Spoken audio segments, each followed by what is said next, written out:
Hello guys, स्वागत है आपका मेरे और आपके YouTube channel study with Sushma में। इससे पहले भी मैं 10 बायोलॉजिकल साइंस के लेसन प्लान अपने चैनल पर अपलोड कर चुकी हूँ। आप वहाँ जाकर चेकआउट कर सकते हैं मेरे चैनल पर। आज मेरा ये लेसन प्लान नंबर 11 है और टॉपिक है रोग डिसीज़।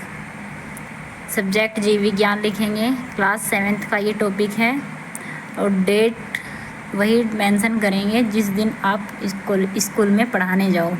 जनरल ऑब्जेक्टिव, छात्रों में विज्ञान विषय के प्रति रुचि उत्पन्न करना। सेकंड, छात्रों में वैज्ञानिक दृष्टिकोण का विकास करना।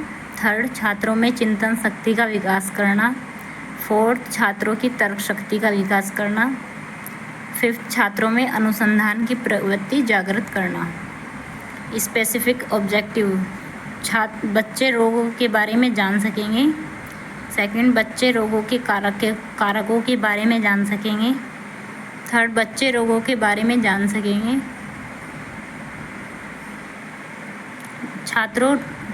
फोर्थ, छात्रों रोग के कारकों की व्याख्या कर सकेंगे। फिफ्थ, छात्र रोगों से संबंधित ज्ञान का जीवन में प्रयोग कर सकेंगे। प्रीवियस नॉलेज में छात्र रोगों के बारे में सामान्य जानकारी रखते हैं। टीचिंग एड्स, रोगों के कारकों को प्रदर्शित करता हुआ चार्ट। पूर्व ज्ञान से संबंधित प्रश्न पाठ्यवस्तु में लिखेंगे। छात्र पूर्व ज्ञान का प्रत्यास्मरण कर सकेंगे तथा रोगों से संबंधित तथ्यों एवं प्रत्ययों का प्रत्याभिज्ञान कर सकेंगे। शिक्षक क्रियाएं में लिखेंगे। प्रस्तावना प्रश्न, बच्चों हम बीमार होने पर कहाँ जाते हैं? तो बच्चे बताएंगे अस्पताल, डॉक्टर के पास। फिर डॉक्टर क्या करते हैं? हमारी बीमारी का इलाज करते हैं, बच्चों ने बताया।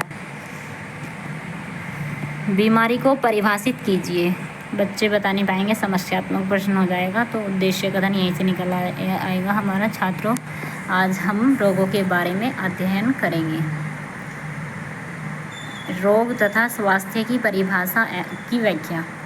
विकासात्मक प्रश्न करेंगे हम। प्रश्न नंबर 1, डॉक्टर का क्या कार्य होता है? तो बच्चे बताएंगे अस्वस्थ लोगों का इलाज करना।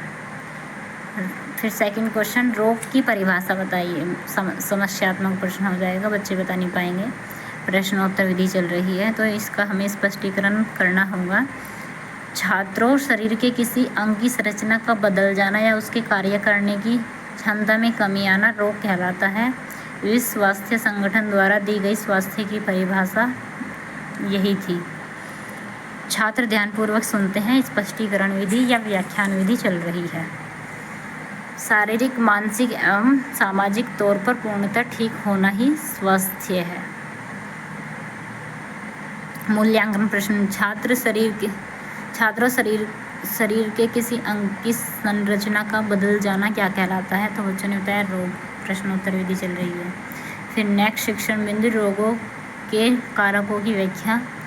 छात्र रोगों के कारकों को जान सकेंगे। विकासात्मक प्रश्न करने होंगे। सबसे पहले हमें तो पाठ्यवस्तु स्टार्ट करने से पहले, जैसे मैंने फर्स्ट प्रश्न किया है, जिन व्यक्तियों को रोग होता है उन्हें क्या कहते हैं? तो बच्चे बताएंगे रोगी कहते हैं।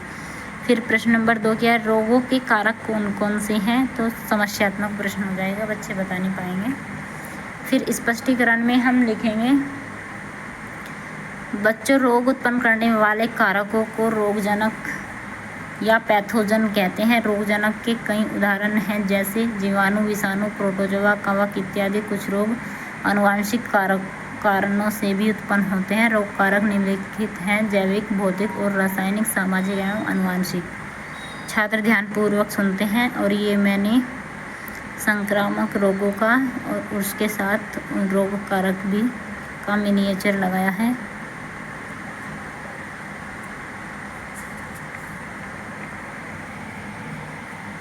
मूल्यांकन प्रश्न किए हैं मैंने। रोग उत्पन्न करने वाले कारक को क्या कहते हैं?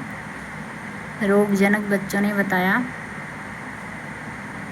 फिर मैंने दूसरा प्रश्न किया है, प्रोटोजोआ, जीवाणु आदि कैसे रोग कारक हैं?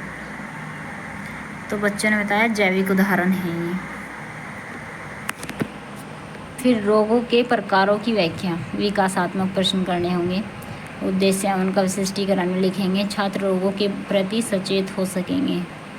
प्रश्न किया है मैंने, विकासात्मक रोग जनक का कोई उदाहरण बताइए। तो बच्चों ने बताया प्रोटोजोआ। फिर प्रश्न नंबर 2, रोगों का वर्गीकरण किस प्रकार कर सकते हैं। तो बच्चे बता नहीं पाएंगे, समस्यात्मक प्रश्न हो जाएगा। स्पष्टीकरण में हम लिखेंगे, रोगों को 2 भागों में वर्गीकृत किया जा सकता है। संचारी रोग वह सभी रोग जो सूक्ष्म जीवों द्वारा होते हैं तथा एक दूसरे मनुष्य तक छुआछूत के कारण फैलते हैं, उन्हें संचारी रोग कहते हैं, जैसे हैजा, चेचक, टीबी आदि। फिर असंचारी रोग, कुछ रोग शरीर में किसी न किसी खराबी होने के कारण हो जाते हैं। ये रोग छुआछूत से एक दूसरों के व्यक्तियों में नहीं फैलते, इन्हें असंचारी रोग कहते हैं। छात्र ध्यानपूर्वक सुनते हैं, व्याख्यान विधि चल रही है।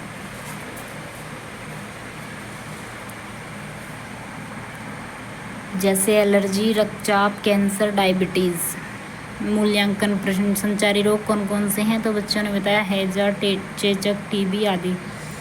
फिर सेकंड किया है, संचारी रोगों से क्या तात्पर्य है। तो बच्चों ने बताया जो रोग छुआछूत के माध्यम से एक दूसरे व्यक्तियों में नहीं फैलते, असंचारी रोग कहलाते हैं। श्यामपट्ट सारांश में लिखेंगे। श्यामपट्ट सारांश पाठ के विकास के साथ साथ विकसित किया जाएगा। छात्र क्रिया में लिखेंगे, छात्र शांतिपूर्वक अवलोकन करेंगे।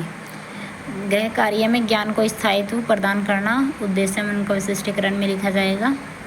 प्रश्न किया है मैंने, रोग कितने प्रकार के होते हैं, विस्तार से बताइए। और सेकंड क्वेश्चन किया है, रोगों के कारकों के बारे में विस्तार से व्याख्या कीजिए। छात्र शांतिपूर्वक गृह कार्य को अपनी अभ्यास पुस्तिका में उतारेंगे और ये श्यामपट्ट सारांश ऐसे लगाएंगे अपने लेसन प्लान पर। आई होप आपको ये लेसन प्लान समझ में आया होगा। Thanks for watching. Subscribe my channel.